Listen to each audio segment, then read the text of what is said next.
Today, we're going to focus on modeling on the coast. So our modeling on the coast is a really unique thing we've done, which is basically uh, all of us submitting the things that we're interested in showing and the modeling we've been doing. So with that, I'm going to go ahead and jump into modeling on the coast. And this is individual folks. So we're starting, and I did this alphabetically just so that was the easiest way to do it. So we're starting with Dave Adams. So I'm going to ask, I'm going to go ahead and turn off my spotlight, and I'm going to kind of watch the muting. So I'm going to mute you if you're not talking, just because that way the microphone only focuses on the person that's talking. So Dave Adams is actually going to be talking. So Dave, I'll throw it to you. Okay, well, thank you, Phil. Um, let's see, I guess we're going to flip a slide here. There we go. All right, so this is the project I did toward the end of last year. This is the last long caboose I needed for the railroad, and I ended up building this from actually the original San Juan Car Company kit that I got from John Parker way back when he first did that kit. So it's been sitting in the closet a long time, and I finally decided I needed to get it out and build this thing. The build was a little bit different than most, is I made the body so it's removable from the frame. I also decided I needed to have both marker lights illuminated, as well as the lamp up on the cupola on top of the cupola. The other thing I discovered, because the kit had sat around for so long, the acetal castings for the end ladders and end rails, they had shrunk up so they no longer fit. So I had to scratch build the stuff on the rear platform out of brass. So that was a fun little endeavor. Otherwise, in order to get electricity to the lamps, I ended up using cast brass back shop trucks with Northwest Shortline wheels in them, and then I bonded the side frames to the center bolster, and then I've got wires from the center bolster up into the body on that to carry the electrons needed for the lamps. Inside there is a TCS decoder that basically is a function decoder that runs the lamps. So I can turn them both on, the cupola lamp on or off, and all that stuff independently. Otherwise, I'm glad to have it done. That completes my caboose roster. Yeah, this is just a picture of a test fit during the build that shows, the brass ladders and things of this sort that I fabricated out of brass. And yeah, this photo here is during the painting process. So you can see the brass trucks down there, things masked off on that. Um, I got lucky. To the right of the trucks are Rant Line brake rigging from one of their 3'7" arch bar kits. Turns out it was a perfect fit in the bolster of the brass trucks. So that solved my problem, was how I was going to get non-shorting brake shoes on this thing, and that worked out really well. Um, if you look at the frame, I guess, of the car up above, you'll see this long tube extending up that seems to be taped to the floor. What that tube was doing is protecting a pole on the inside from paint. At the top of that pole is a Grant Line marker lamp that's got the LED in it to illuminate the top. So I didn't want to have that all painted up. And that was it. Otherwise, the rest of the stuff is just kind of standard model building. This was with a coat of the Tamiya primer gray fine stuff, which I really like as a base medium. Okay, the next bunch of slides show some work I did in SN3. Actually finished up late last year. During the layout design op weekend that was in the Sacramento State Railroad Museum last January, Charlie Getz gave everybody that wanted a backwoods, if you will, back of the stage inside baseball tour of the Magic of Scale model railroading, which is just fantastic. Um, Being kind of a fan and historian of the railroad history in Chama, I looked at the PBL Chama display, which I've admired at numerous narrow gauge conventions over the year. And what I noticed is that when they donated things to the museum for display, they didn't include any drop bottom guns, which in my mind and looking at the scene for where they were saying they were depicting the 50s, you've got to have drop bottom guns. So I asked Charlie, if I were to supply drop bottom guns, can you get the folks to lift the cover so we can make the scene more correct? And so Charlie said he could do that. So I ended up buying kits from PBL to build the cars. I built 3 cars. I ended up buying 4 kits. Why did I buy 4 kits? Well, it turns out with bad eyesight, tweezers, and shaky hands anymore, I launched more small parts into oblivion than I can imagine. So the 4th kit supplied replacement parts for the 3 I was actually trying to build. So the first shot you saw before was a coal load. This is a cinder load. Whoops, sorry, Phil. Yeah, this is a load of cinders because they didn't have anything spotted in the cinder track that they faithfully modeled on the diorama. So I thought I needed to do that. And each of these cars has a different lettering scheme on it. I just thought we'd do that for variety, just to kind of show that. And most of these schemes lasted up until the end of the railroad. Much more well weathered than I've done here. Yeah, for those Dave, for those who don't know, the at the NMRA exhibit, this Magic of Scale Model Railroading, they have the original Chama Yards modular layout that PBL built many Yeah, years ago, yeah. and it's an outstanding. And one of the things that's interesting is to talk to Charlie about it, and Charlie was very adamant about including that in the Yeah. display because he said so many of the things like Smuggler's Cove Hmm. are kind of fanciful. They're not real. They're a creation. Where that Chama Yards is actually a fairly accurate Yeah. model of what actually was in Chama. So that's great, Dave. That I continue on here. I think you have another one here. Yep. And I decided one of the cars that was going to get positioned up on the dump ramp behind the coaling tower was going to be a car that had been dumped. So what we've got here is just a car with a weathered interior, some of the coal on the flatboards that don't dip down, and so that's the third car I built for the display.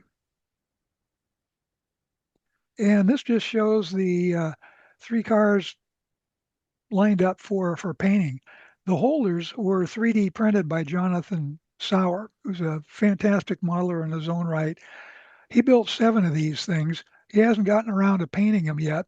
And so he said, Dave, how are you going to hold them when you paint them? And I said, well, I was going to use my adjustable car holders and do that. And he said, well, I've got some already 3D printed that'll fit exactly. So he brought those over. And so I slop paint all over his nice holders. So he'll have at least 3 dirty holders when he gets around to painting his cars. Just a quick They, question: do those screw into the into the they truck do, bolster? yes. Yeah. Okay, So they, excellent. yeah, using the truck screws. So you're, Great mhm. idea. But yeah, it's they were really nice. And this is a picture of the portion of the layout that's going to get most changed around when I get with Dave Putnam and we get together and get the cover lifted on that thing and do that. The 2 high side guns, which are up behind the coaling tower, will be relocated elsewhere. Uh, 2 of the drop bottom guns will go up there. And then where you see the sand facilities on the right, I created a sand load to put into one of the high side guns and have that spotted there at the sand bin. And then at the very back, you can see a depressed area. Well, that's the cinder pit. And so the car with the cinders in it, the drop bottom will go in there. And we'll reposition some of the other stuff in the yard to be more typical of what that yard looked like in the 50s. Excellent. Outstanding. Any questions for Dave?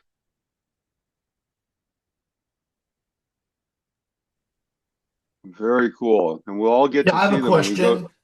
Go for it. You said you used Tamiya fine gray primer. What did you use for the color? Oh, okay. So the color, even though I got a bunch of Floquil, I'm trying to be healthier and paint with acrylic. So the color actually was one of the new colors from Micromark in their line of things. I just use their boxcar red for the most part on that. The interior dirty was the just the primer gray, and then I made real thin washes out of acrylics, and I just kept slopping them around and letting them dry and looking at it, and did that until I thought, okay, this looks pretty good. I'm done now. So it was a pretty quick and easy paint job. Hey, Dave, I got a question for you on the caboose. Yeah. It looked like you drilled for the rungs on the verticals for the ladder. Yes, I did. How do you get those holes positioned and drilled cleanly, et cetera, et cetera? Usually I don't have that good of luck when I try to do that. Yeah. So what I ended up doing, as usual, I ended up making a fixture out of styrene that would hold exactly and very tightly the brass side rails. Okay. And the other thing I did is I sweat soldered them together. So I was drilling through both of them at the same time. And then on the styrene rails that basically held the brass piece in place, I carefully measured that, drew lines of where the holes were going to go. And then I used actually a pin to get started with as a center punch, if you will, and then gradually worked my way up to, well, I had an awl that I could punch in there. And then at that point, I drilled the holes by hand using a pin vise. And I started the holes by rotating the drill in the wrong direction on that. And that kind of widened things out, centered it up. Then I could start rotating it right hand and drill through. And that gave me, well, I had a little bit of breakout on the back, which was easily cleaned up with a file. Then I just, got out the soldering iron, heated everything up, pulled the two of them apart, and then I had another fixture which held the rails while I inserted the rungs and soldered those. I hope that helps, Earl. Yeah, I've seen you do a lot of fixturing, especially on the roundhouse and all that. Yeah, So I can't build anything without building fixtures. I probably spend more time trying to make aids to hold things together in a model I'm building than I do building the model. yeah, I didn't know if you used a drill press for this or how you No, got the holes all by yeah, hand, huh? Cool. Thank you, Dave. yeah, you're welcome.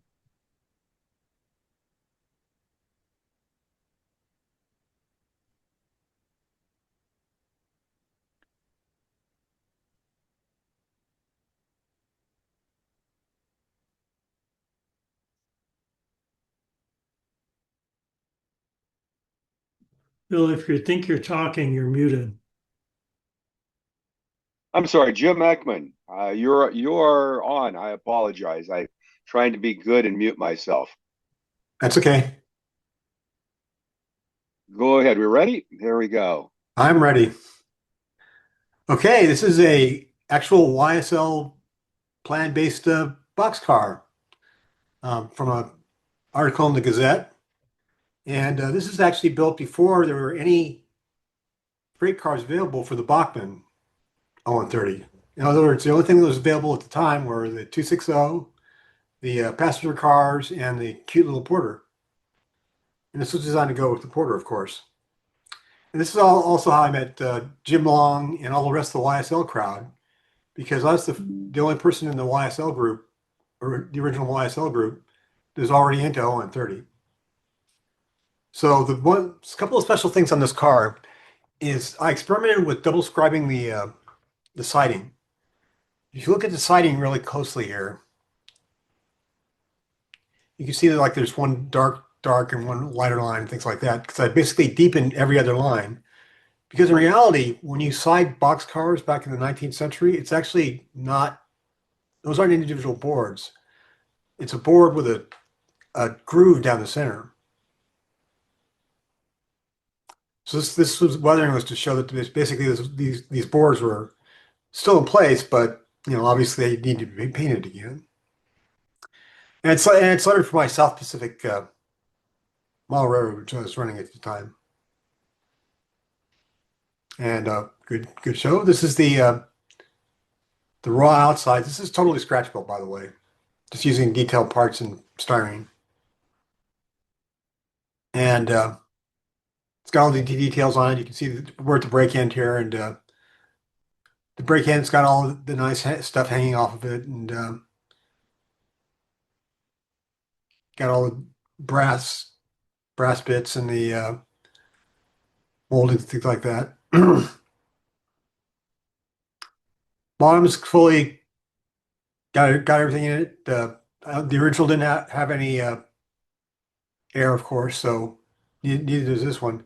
The thing I was missing is it'd be nice to had external brakes, but at the time I don't think they were available. And I think I know a way to do it now, but so that's it. It's basically a very simple car, and it's like I said, it's how Jim Long actually got attracted to talking to me, because like I had several other 0-30 scratch built cars as well. But this one was, like I said, a YSL specific car. Excellent. Are there any questions for Jim? So I guess what did you make a jig up then for drilling the handrails on the ends? Yes. Or is that okay? It's good. Very nice. Yeah, I'd just like to say, Jim, that's a really clean build. I'm just and the finish of it was just great. So I think you've got a really nice car there. Well, I think the double scribing thing is very interesting because Yeah. I never realized that, and that's generally never captured on models, I don't think. No, if you look carefully in pictures of prototypes where they're like got a good coat of paint on them, but they've been sitting around for a long time, you'll kind of notice this. Mm-hmm. Mm-hmm. Yeah, I'm always amazed with people building rolling stock, from the sense that when you build structures, things can be crooked and it's okay, but you look at grab irons and stirrup steps and all the details, they really have to be perfectly level and properly spaced, or they stick out like a sore thumb. Yeah, and I do recommend basically pictures for those whenever possible. The other thing I'll notice on the prototype, what Jim described as far as the siding itself is absolutely correct, but it was also tongue and groove. And so the adjoining boards were tongue and groove together on that. I ended up building a caboose and 5-inch scale, and we milled the siding to be exactly as described, and Wow. then tongue and groove, and that yeah, it looks really good. That was on display at the NMRA, or the National Narrow Gauge Convention, I think in 2004 in Santa Clara. We had that caboose in the lobby for those of you that attended that. Excellent. Any other questions for Jim?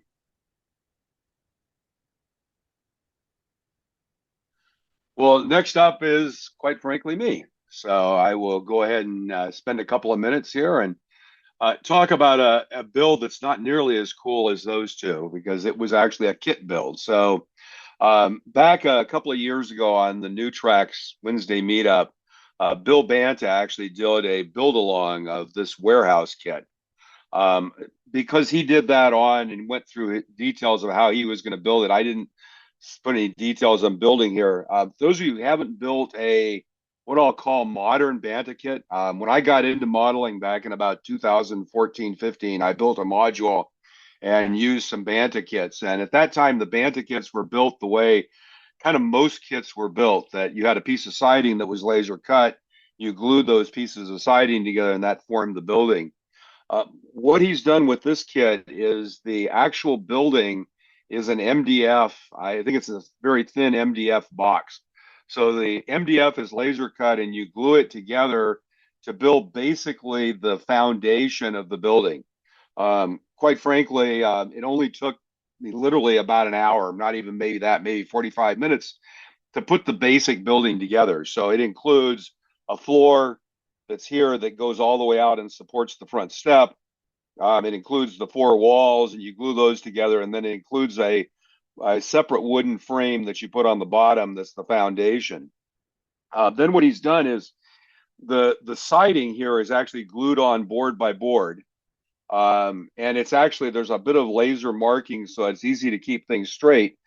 But the boards are not strip wood. They're actually plywood, thin plywood that's been laser cut into strips. And you cut them out of that laser strip. So it'll be about, 8 inches long, 7 inches long by say 3 inches wide, and it'll have a whole bunch of pieces. You cut those out and then glue those on to form the siding on the building. After you stain it, you stain it individually, do some individual staining so you get some color variation and then some weathering. I think it looks very good. And because the boards are compacted against each other, you actually only see the veneer on the front. You don't really realize that it's plywood. So it's a great way of doing something without having a bunch of strip wood to have to deal with. There are different thicknesses to use for different things. Now, I actually use strip wood for the trim because I decided it looked better.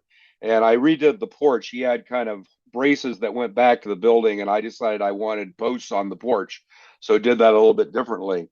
I'm modeling basically the California Central Coast, what would have been the Paro Valley Consolidated Railroad, which was basically from Watsonville, ran down through Moss Landing, and eventually went down to Spreckles. And in my variation goes all the way to Monterey. So I decided one of the things you really needed here was fruit processing, especially strawberries. So this has become a strawberry processing warehouse. A great reason to have one of those South Pacific Coast ventilated boxcars parked there. So just a few pictures of it. I added a little porch on the back. This wasn't part of the original kit, just built out of some strip wood to store things. You begin to see here the crates there were actually 3D printed on a filament printer. The walls in the crates are 0.4, so basically they're the width of one trace of the filament printer. And then I found some red 0.6 millimeter beads on Amazon. I bought a bag, and when I got it, it seemed incredibly small, but I think I still have about 70% of what was in the bag left after putting those in the crates. So when the crates were made, the floor of the crate is actually fairly thick, so it's a fairly thin area on the top where those beads are to represent strawberries. And so I kind of put a few crates. The idea is this is where trucks would come to drop strawberries off, and then they're stored inside. So just a couple more pictures of it where it sits on the layout. So you see here what I did was built a bunch of individual crates, and then in the back here you see some stacks of crates, and then a fairly large stack of crates with the idea that they're moved in from outside and then moved here to the front out to the railroad to be loaded. It is all illuminated. What I realized after taking this picture is my iPhone does a great job of adapting the light, and I could not actually visually see that there was a little bit of light seeping out of the roof, but turns out when you take this kind of picture with your iPhone, it basically processes it to generate the light much more effectively. So kind of nice when you have it lit up. So this is a picture of the interior. The blocks of crates there is actually created with sides and a top that has all the trays in it.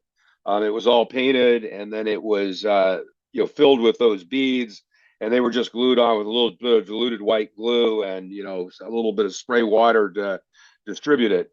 On the right, the office, I decided I didn't want to try to put detail interior into it. Where this is located, you really can't see that well. So what I did was I just put the lighting in the office. The lighting is all LED fixtures that actually are 3D printed, and it gives pretty nice lighting in it. In the office, what I do is just put tissue paper on the inside to diffuse the light so you can't see it. So that's basically it. So I'll stop and see if there are any questions.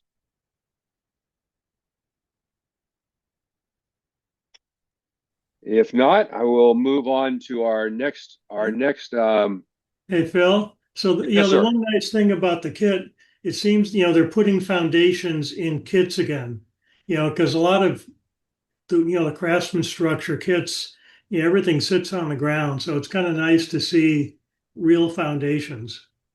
Yep.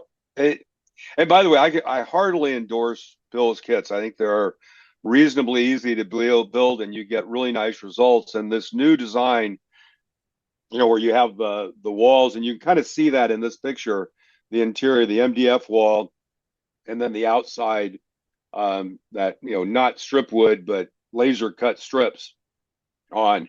And I just made the interior wall out of some scribe siding I had to try to break the two up. Well, Never that's the turned end out of good. cool. That's the end of me. So we'll go to our next candidate, which is Ray Freeman. And I think, is Ray here? Yep, I'm here. Oh, there he is. Excellent.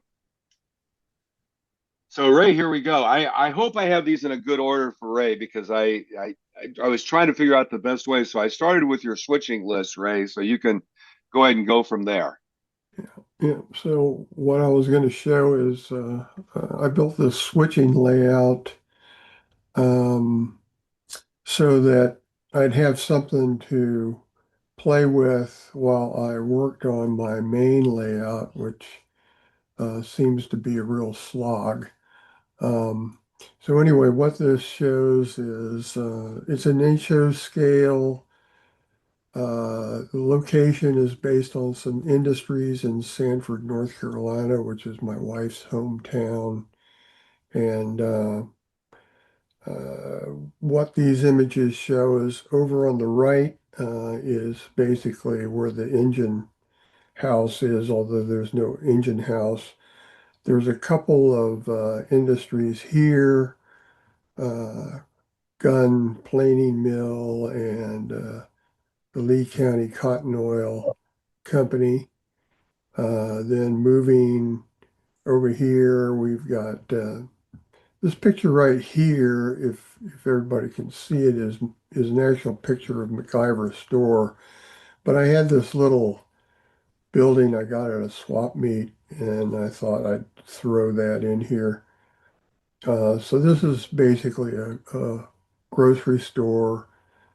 This is a milling company. I shouldn't have a covered hopper parked out front of it because they didn't exist back in the era I model, which is around 1925. But it's such a nice car, and it's the right length, so I wanted to use it. Shit.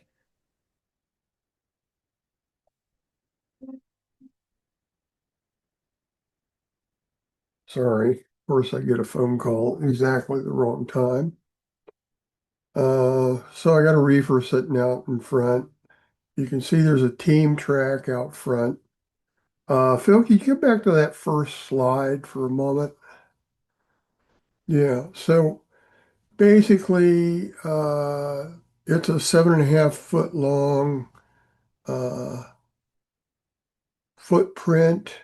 The widest point is 21-inch wide. There is one small runaround area which will accommodate a maximum of 2 cars at a loco.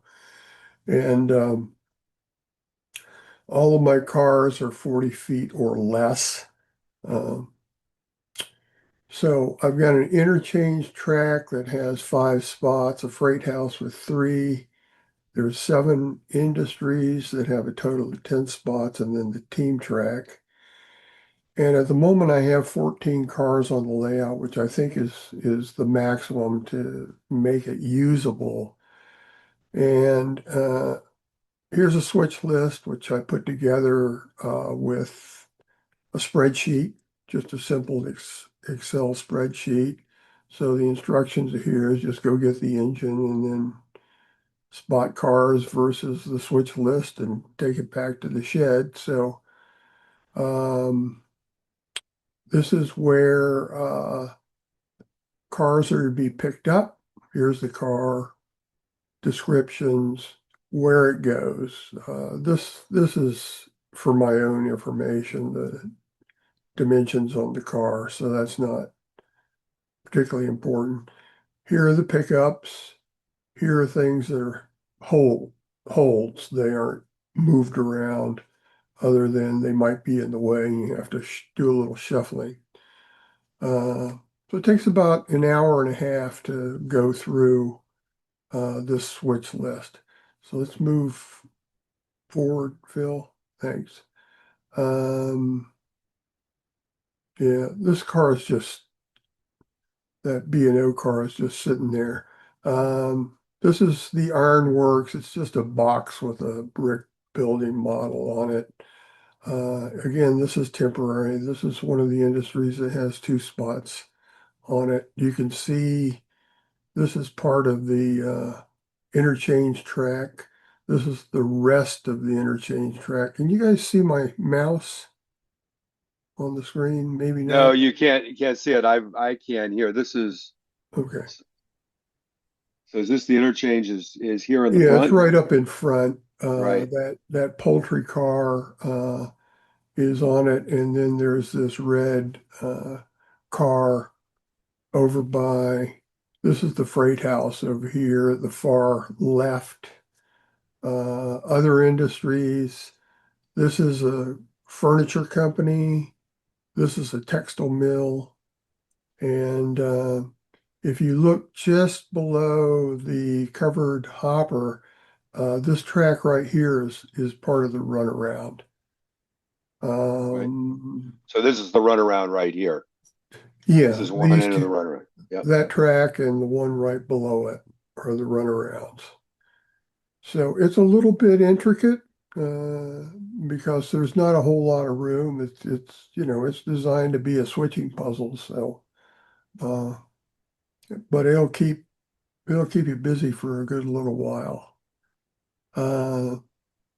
Yeah, that's about it. Anybody got any some of the photos, like the photo of the textile mill on the far left, the furniture company next to it, the grist flour mill behind the covered hopper, and some of the others. I just had old photographs which I glued onto small pieces of plywood with stands to stick it on here so that it just to add a little bit more interest in it so that it just wasn't bare track.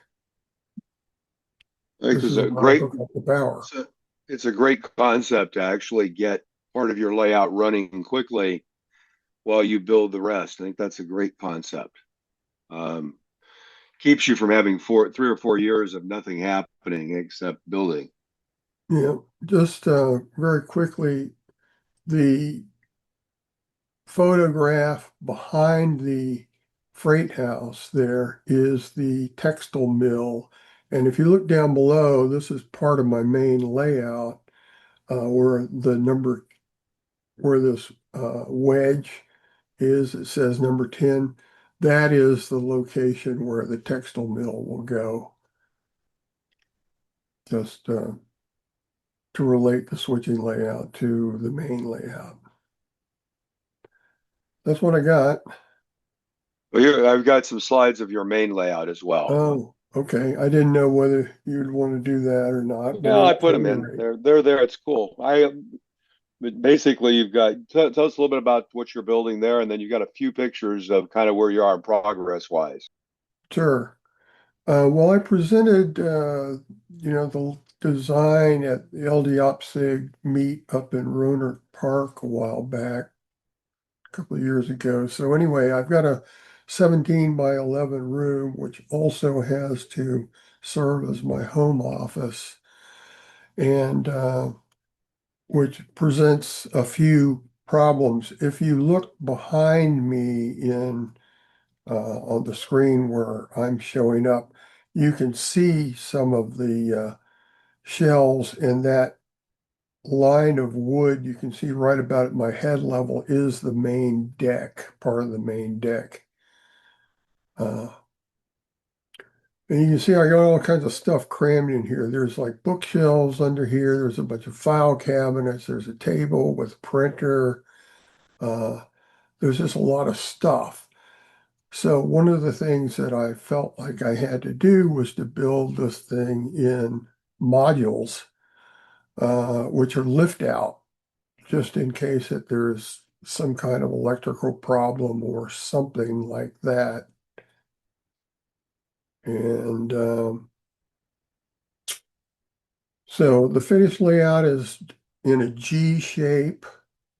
Let's go back to that written information, Phil. And I'm handling it. It'll ultimately have two decks with a helix connecting them. Staging is going to be handled with removable cassettes, form or double track. So these are things that can be lifted out, spun around, and put back in place. What got me interested in this location is there's 5 railroads that actually served this town back in the day, which are listed there. And so there's a fair amount of interchange between all of them in real life as well as on the planned layout. I'm hoping to be able to accommodate up to 4 operators. I've got about 40 industries I think are planned. The maximum car length is going to be 42 feet. Most of them will be 36 or 40. And the largest power I'll have will be 280 consolidations, but I'll also have some 10-wheelers and Americans. So we can go back to the photos, Phil. So on the far right, this is excuse me, what I call module number 1. This is where the helix is, where that yellow boxcar with the 440 American sitting behind it. And you can see what I've done is I have printed out at HO scale the plans and laid them down so that I could get the tracks in more or less the right place. Of course, there's always adjustments that have to be made. This is just track that's laying there. I got a little sloppy taking these photos. So here you can see a seam between 2 of the models. That's an image. In the middle one, as well as the one to the right, that's basically, well, in the first 3 pictures you can see, that's basically the yard. There is a 3 or 4 track yard in the middle of town. I don't have any buildings on this thing at the moment. Where it says lumber storage and glazing and finishing, that is the largest industry in town, which is Sanford Sash and Blind. There's a couple of freight depots here. If you look just to the left of this little throw bolt, you can see a sign that says ACL Depot. So that's the Atlantic Coast Line Depot. In this middle photo along the back, you see this little white strip. That's where the depot for the Atlantic and Western Railroad will be. And then moving over to the left, we're got the rest of the yard, and there's some industries that'll be along the wall. There's a warehouse. There is a wholesale grocery in there. And that's about what I've got done in terms of track lane. Coming around the corner, this is, some of the stuff that's planned. So right now I don't have any track laid on these 2 modules. Just have the map down. And the way I've been doing it is I've got a Wartenberg wheel that I run over the plans and kind of scores the plywood on top of the deck. And I take that up and mark the center line with a Sharpie. And then I can start putting down cork and track. Yeah, that's this window here is a location for where one of the cassettes will go in there. I think that's about it. Yep, that is the last one. Any questions for Ray?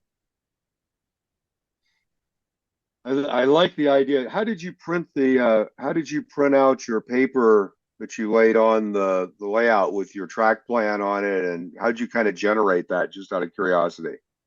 Well, this was drawn in AutoCAD, um, which I had a copy of, and I'm familiar with it because I used it for, oh, I don't know, 13 years or something like that professionally. And the great thing about that is that I turned these into PDFs and then scaled them properly to print at 1:87, sent them to my local printers, and they plotted them out on their plotter, which is capable of doing 30 by 42 sheets, and uh, and then cut them out. That's kind of cool. You can take your design and turn it into sheets that you can put down in your layout and mark it and see how it actually looks before you start laying track. That's excellent. Yeah, Well, but great I'd like to idea. point out the most important part of that is people shouldn't get hung up on AutoCAD, because unless you already used AutoCAD, you're probably not using it for trains. I'm learning how to use FreeCAD, but the concept of saying, "Hey, I'm just going to take this to the printer," that's the concept, because there are a lot of CAD programs, but nobody has C&D size printers at home. Right, Uh, right. yeah, And I'll actually. I do not recommend AutoCAD. It is a terrible program, in my opinion. Uh, it's very, very powerful. There's about 6 different ways that you can do almost anything. Unfortunately, usually only one of those 6 will actually work. So not recommended. It's a form of torture, but I was forced to do it professionally. If I My could have finished my I career doing hand drafting, I would have. I had at one point in time a staff of 4 that did nothing but AutoCAD uh, layouts and drawings as the big improvement over hand drafting. And I'm with you, Ray. Hand drafting really works, and an eraser is so nice. Right. I and mean, by I could make working drawings that you could frame. They were so beautiful. This is not frameable in my opinion. It's just so No, but it's utilitarian. useful. It's useful. Oh yeah. just The one useful one thing is you comment, can easily change the scale. one quick comment on that. I did a clinic a while back on using PowerPoint in modeling. And one of the beauties of PowerPoint is you can do a 56 by 56-inch slide. So if you've been to any of the trade shows and you've seen the banner we put up at the train shows for the PCR joining the NMRA, that was actually done as a 56-inch by 28-inch slide and then printed 6 feet by 3 feet. And what's interesting for this is you could actually do this as your a 32 by 40-inch or whatever size it is slide. And what I've done is I've actually, if you go get the templates from Fast Tracks for the turnouts, you can actually grab those, bring them in to PowerPoint as an object, scale them in PowerPoint to the right scale, and then lay out your diagram that way. And you could do exactly the same thing. I actually have a big chunk of my layout coming up, and I'm thinking I may actually try this. This looks like a really good concept. I love the concept that you can look. I've been laying it out on plywood by hand, and the idea that you can lay it out on a computer and then stick it down and do it. And as I said, PowerPoint is this hidden drawing package that we all kind of know how to use. Excellent. That was really good, Yeah. Ray. Appreciate it. One of the things I did with the turnouts, I tried measuring them by hand to get them, the right size because this thing is tight. I got a tight space. And then I found some data put together by an Australian modeling group on pico turnout dimensions, and I thought that's going to save me. It still didn't. So I finally got the bright idea to lay the turnouts upside down on a printer, scan them, and then resize them to the right side and turn them into blocks so that I could stick them into the drawings. Yeah, that I scan my Pico switch. So for 0 and 30, I scanned my Pico switches, printed them out, made sure that they scaled the full size. I had to adjust it a little tiny bit to make sure that it really printed to the exact full size. And then I actually laid photocopies of the switches down on my Surface to help me lay out the track work. Because it's easy for me to get straight lines. I also did a plywood trammel curve with my minimum radius. So I decided my minimum radius was 24 or 23 inches in ON30. So I basically cut a piece of plywood with a 23-inch curve on it. And then I made sure that I used exact copies of switches, and I basically drew from my template or my form for my curves. But I like what you did because you got everything on the paper. Excellent. Any other questions for Ray? Yeah, just one comment that the Payco does have, if you go to their website in the UK, they have all of their products available as a PDF drawing. Mm-hmm. And you can free to copy it, download it, whatever, and reproduce it as many times as you want for a different layout of things. Mm-hmm. I think the same thing goes with Central Valley. I'm not sure about microengineering. Excellent. Well, our Good next stuff. candidate is Bab Gardyne. So Bob, go ahead. Okay, so this is a Leadville design 28-foot Carter boxcar. So this boxcar would be suitable on fills, on layouts up and down the west coast of the United States. I have to say that this has been an extraordinary kit. I decided that I hadn't built any kit cars since I was in college. I decided that I wanted to build something that would be a great car for my North Pacific coast. And this is a great kit.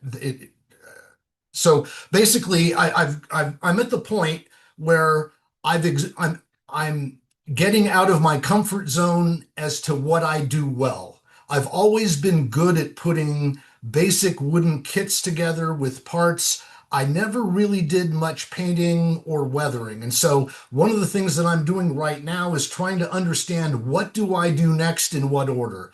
And so I had a conversation with Earl a little bit, and I have an NN3 club that I'm part of, and they're generally trains are trains. And so what I'm going to do is finish weathering any of the interior of the boxcar that I'm going to stain or otherwise color in the interior. Then I'm going to put an interior in the boxcar because it's much easier to do that with the roof off. Then I'm going to mask off then I think I'm going to put the roof on, and then I'm going to mask it off and paint it flat gray Tamiya. And then I have a couple of choices for boxcar red. The NN3 team recommends Sherman-Williams acrylic fiery brown as a boxcar red. And I just wanted to throw that out. I'm also looking at, I'm not going to be mixing a boxcar red. I've seen lots of articles on people who mix 8 colors to get the right boxcar red. I've decided that since I'm going to try to submit this for a merit award, I'm not quite at the level where mixing paint colors is in my wheelhouse. So I'm going to pick one color of boxcar red out of the jar and airbrush it with that. And then I'm going to work on painting and weathering. But this is basically my first ON30 kit, and the first kit I've put together in decades. And so I'll just say once again that the Leadville Designs kits are phenomenal. I'm modeling the North Pacific coast around the turn of the century, 1900, so no air brakes. I lost some of the brass parts that made the air brakes, so I refabricated them out of brass strip. You can see those little 9 dots at the top and the bottom they're on the side of the boxcar. Those got me stuck for 6 months. Those are the lower rail standoffs. I cut 8 of those off in a row in a big bowl, and 8 out of 8 achieved escape velocity and left the bowl. And then I just stopped. I went, I can't do this. I don't know what I'm doing. And so about 2 months ago, I decided that I was going to re-engage. And so I wanted to share how I get these little tiny parts off. Could you go to a side view, Phil? Is there another? Maybe go back to the first one. Maybe the one with the X-Acto knife will work. The little standoffs there are very small. So what I ended up doing to cut those off, you can see 3 of the standoffs above the X-Acto knife. So what I did to get those, I ended up being able to cut those off and apply them 10 out of, actually it was, I had to put on 9, like 24 of them. I did 20, I only lost 1 out of 24. I basically cut it off right at the sprue, right at the base of the sprue. So I had the longest possible sprue on the part. And then I held the part in between, under my short fingernail. So basically the part I'm trying to keep is in between my finger and my fingernail, with the long sprue sticking out. And I backed my fingernail back so I could see the flat area where I'm supposed to cut the sprue off of. I would cut the sprue off with a very sharp X-Acto blade. I would pick my finger up, the part would stay under my fingernail, and I would rub it off and it would just drop onto the table. I put a small amount of white glue on the edge of my tweezers, and that gave me just enough sticky to hold the part, while I put a dab of crazy glue applied with a like 20 thousandths piano wire to a pre-drilled hole, and then I dropped the part in. The white glue was on the front face. That little sprue that you see sticking up was what went into the hole. And so this is what unblocked me after 6. So I went from losing 8 out of 8 of these small parts to being able to apply 24 of them successfully, and I only lost 1 once I figured out how to do it. So it's sort of, we get blocked for various reasons, but I just decided that I wasn't going to continue until I could figure out how to do this justice. I thought about putting in nut bolt washer castings instead of these, but when I looked at photographs of the box cars in my reference books, they didn't look like nut bolt washer castings. They looked like things that they gave me in the kit. So there's the trucks, I think, are Wiseman Carter trucks. So those are, I still have to figure out how to paint, and I put some grimy black on those, but that's all that I put on those. And so I'm at the point where I'm going to plan what I'm going to put into the interior. I've seen the sides of the doors, the doors open but blocked off with like sort of scrap wood blocking the interior so pigs could run around or stuff like that. So these were the doors before the hold-offs were put on the bottom, or the runners were put on the bottom. So just as I said, a phenomenal kit. It's about $100 kit now. It was like $90 when I bought it before I got stuck. But I'm planning on building their. They have a passenger car that I'm going to build as well. So as I said, a real learning experience for me. Yeah. I have just one thing on this. If anybody's really interested in this car, I have a Hartford F scale. That's 120 to 0.3, runs on G-gauge track but is accurate, including the trucks from Hartford. If anybody wants it, just contact me.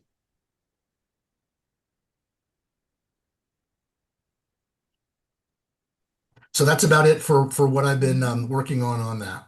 Any other questions for Bob? I did have one question, Bob. Were the doors, is this cast or is it individual piece. I'm just curious. It's an etched brass.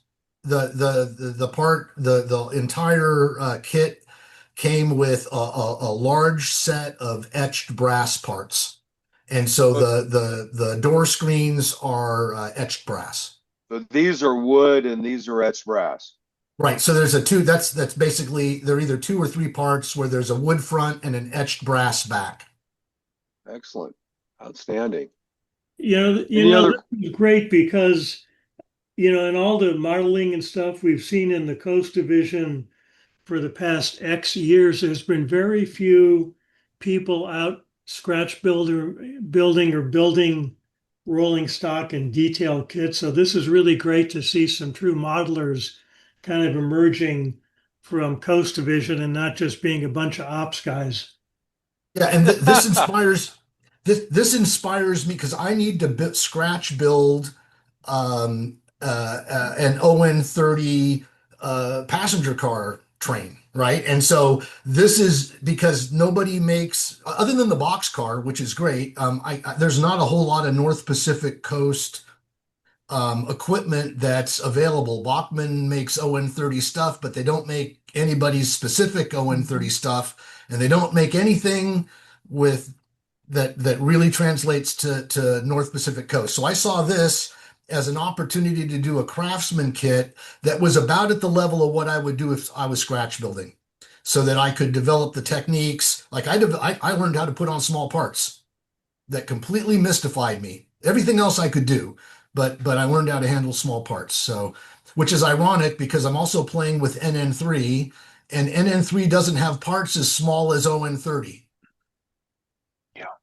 Because you don't try to do that in NN3. Yeah. You don't try to put every bolt on a car. You're not trying to do that. You're doing something else. So ironically, ON30 or O scale seems to have smaller detail parts than N scale. And I think Dave will agree with me that a lot of the older craftsman kits are effectively scratch building. Yep, I would agree with that. They're basically a bunch of sticks with instructions. Yes. Absolutely. Well, this came with an extraordinary set of brass etched parts. Yeah. And some 3D cast parts that really took this above what I had experienced in earlier kits. Mm-hmm. Yeah, Bob, this is Dave Adams. For de-spruing things, I over the years have spent all my tool money at PBL buying their various sizes of nippers. And these things are just absolutely wonderful for separating all the supports for 3D printed parts and also getting really fine removal of plastic parts from the sprues. I mean, it's to the point where you don't even need to touch them up most of the time. It's just such a good clean cut. It just is there. And so that's what I've used. And then you were talking about the escape velocity in the bowl. I thought that was great. I understand that problem real well. I end up doing the same thing with the bitty parts. Is you've got a bowl, I've got the sprue, I've got that, I've got my hand over the top to try and knock any flying parts back down into the bowl. But yeah, I've found the PBL nippers or despruers to be just absolutely fantastic. There are various sizes and various weights, and what I've discovered is they provide instructions on how to use them.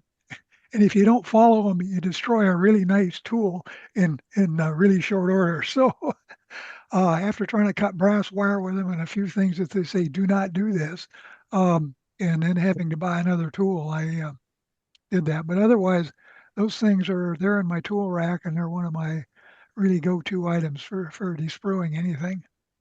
So I desprue with nippers. I desprue from the big cast, 3D parts. Yeah. I desprue with the nippers, and then I use the number 11 X-Acto under my fingernail. And I'm using a little bit of white glue just to make my fingers and the tweezers a little sticky. And that keeps stuff from escaping. All right. Yeah, one suggestion. I have the same, Dave, some nippers, and I took a Sharpie and wrote plastic only on them, just to remind myself, because when you go to reach for a tool, it's really easy to forget that tool is not supposed to cut anything except plastic. Yeah. And so by writing it on it, I remind myself not to screw up. Well, Bob, that was excellent. Yeah. We have our last, and the problem with having W as your last name is you get to be last. So with that, Jesse, you're up. Well, thank you. Well, let me preface what I have to say with, according to Earl, I'm not a true modeler. I model for fun. I'm from the old school of Model Railroader magazine that said modeling is fun. And part of what I've been doing lately, I like structures a lot, and I am in awe of everything I have seen today, especially the rolling stock people. I'm still putting stuff on my layout that is blue box 40-foot Athearn cars. The first slide, if you can. I'm building 12 by 12 modules lately, and this one is called the gas station. It's got the required piece of track. It's got 4 structures, 6 vehicles, and 28 people. All the structures have interiors, and I'm probably going to use this as part of a mini clinic that I'm going to run on building 12 by 12s.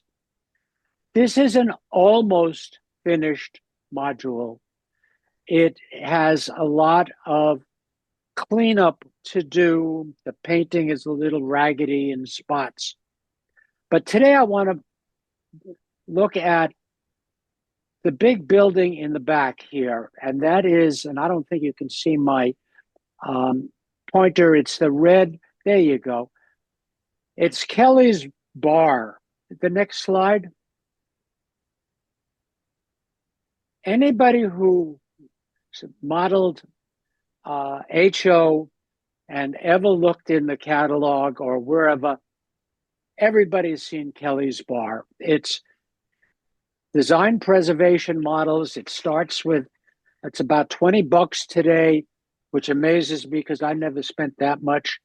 And I've got, I don't know, 3 or 4 more of these on my layout. They're in various colors, in various places, and various pieces.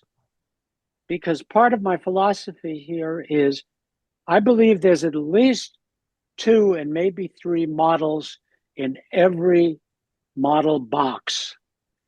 I'm a big kit basher, and that's something I can talk about all day long. I have these, and I had another one of these, so I picked it up and I said, next slide, please. This is it. This is what I put up in that far corner. There's almost nothing scratch built. I'm sorry, everybody. It's just painted and applied decoration because it's the feeling of the 12 by 12, and it's not fine modeling. It's fine having fun and that sort of thing. Can I see the next slide? This is the side of the building, and one of the things that most people know about me is I stick stuff on models and on anything I can. And all of these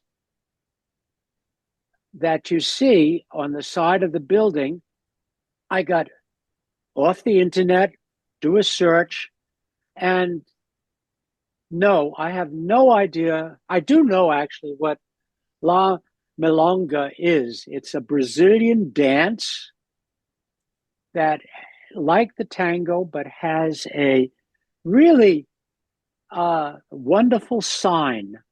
So what I decided was that we have a bar on the bottom, and we're going to have a dance club upstairs. So in one side here, we've got a couple of people going to my upstairs entry. And on the other side, I've got somebody who's just walking into the bar, and there on the far side, you see, as somebody just strolling on to go to the train station, which is in the front of the layout. The other thing I look at when I make a 12 by 12 is it's a cut of the universe. So I have no trouble with edges that are irregular but straight. And as you notice, the edge of the building, the edge of the sidewalk, the edge of the street all end. And this is how the building sits. Next slide. Back of the building. This is where I had the most fun. And when you turn the building around, we have what's happening inside. And as you can tell, it's where I need to finish a lot of painting and touching up and that sort of stuff. Next one. This is the downstairs, and we're in a bar. We have my favorite thing, a bunch of strange signs, which come from beer that I found in looking up things like Brazil, Italy, Texas, just all sorts of wonderful places that have great beers and great beer signs. There's a couple sitting there doing much of nothing, aside from my mother would be annoyed. He put his feet on the furniture. There's the back room with a couple of barrels and that sort of stuff. And the building's been cut, chonk, right along the edge there. Next slide. If you can. Yeah. And this is upstairs. It's party time. And it's dark. There's a party atmosphere. You can almost hear the music and the laughter. Again, there's all sorts of signs and a little piece of tinsel that came as somebody's wrapping someplace, which gives us a festive look. As with the bar, you can't see the bartender and you can't see the DJ. They were left behind when we cut the building up. I like the joists. Thank you. But the takeaway of this is really you can have a lot of fun in 2 inches by 4 inches on a triangle. And for us engineers, it's a 2, 3, 4 triangle. You can spend a lot of time and, just as I say, put a lot of miscellaneous details in that. Remember, it's HO scale and we're far away. The module will sit on a turntable, so it's 365 degrees and visual, 360 degrees visual. And as I say, it was fun to put together and paint all the figures and actually find the figures online because I didn't cast anything. So that's about it. Is there any questions? Hi, Jesse. I like that whole interior. I mean, when you look at the diorama, you go, okay, but it's the unexpected surprise of all the interior of that building that really makes it. Well, thank you very much. I put an interior in all 4 of those buildings. The freight station building in the front is very simple. It's just a bunch of boxes, 3 employees, signs on the wall, desks, etc. So what you'd expect in a freight station. The garage has two doors. One side is all is a garage. We've got 2 people in there working on a vehicle. The other side's an office and that sort of stuff. It's these, but they're simple interiors, and I guess it's typical interiors is what I like, or typical buildings. Nothing aside from this, is, oh, wow, look at that. Or isn't that weird? Oh, isn't that strange? Color is strange. Now, I want stuff that, in a sense, disappears so that you don't notice it until you really start looking at this. Oh, yeah, there's a sign up there. There's a sign for Latin party dancing. That's pretty cool.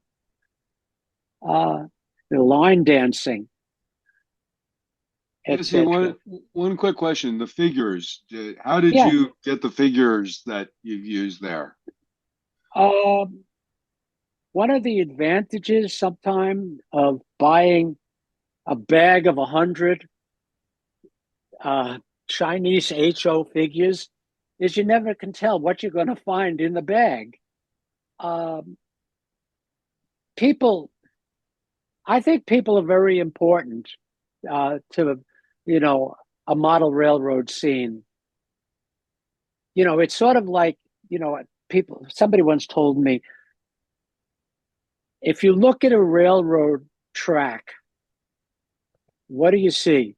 You see a track, you see scenery around it, you see people walking by. You never see trains. Trains are an unusual happening on a piece of railroad track. Well, I feel the same way in a sense about a city scheme or anything like that. Let's fill it up with people. There's 28 people in a 12 by 12 space. And don't look at them. They're not real great detail people. But when you're 24 inches away from them, they look great. Excellent. Thank Any you. other questions for Jesse? Just one thought. I'm a big. Oh, go ahead. Go ahead, Ken. I come from a totally opposite perspective from Jesse, but I really enjoy what he does. Thank you so much. Well, hopefully that got everybody excited about building a square foot module for the convention. So, Yeah. and Jesse's going to do, I think, a little bit maybe over the next few weeks of talking to people about how to do that. So I'm going to try to put together a mini clinic if I can for the Saturday show, or maybe that'd be great another time. Yeah, And one idea, Jesse. I'm big on trails on the ground for people and animals, depending on where you are. And so there were a couple of places where people were walking on the grass where they looked like people would walk on the grass all the time there. And there'd be a little trail where people walked across the grass. So good point. I did that on another module that was more woodsy, but I can see so you can see the grass is a little worn in that picture there, but you're right. It's it's people, how they get from one place to the other. It's a very good point, Bob. Very good. I really like how you cut through the buildings. That's just inspiring. It's good part about putting it in the back type of thing is so the edge is a little ragged or whatever, but thank you. Well, thanks, Jesse. Well, that brings us to the end of Modeling on the Coast for this week. Thanks to everyone who participated. My original thought was kind of try to do this every 4 weeks or so, every other event, but I think that's a bit aggressive. So my thought is that the next Modeling on the Coast will be March 7th. That's actually 6 weeks from today. So that'll be on the third meetup from today. So those of you that didn't participate this week, plan on submitting some photos. Everybody will tell you I hope it was pretty easy for everyone. Submit the photos either by email, or if it's something bigger, or if you got a video, I can give you a folder to upload it to. And we just put them together in these slides. So with that, we'll close out Modeling on the Coast for this week. Thanks again to everyone who participated and presented their modeling. And with that, we'll just open it up to any discussion at this point. Yeah, Phil, I'd like to point out that the March 7th conflicts with O Scale West. So Yeah, if you were planning on being two Look on places at it. one time, That was that'll good be, to catch me on that one. So it may not be March 7th. It may be March 21st because the Osco West conflict is probably an issue. So yeah.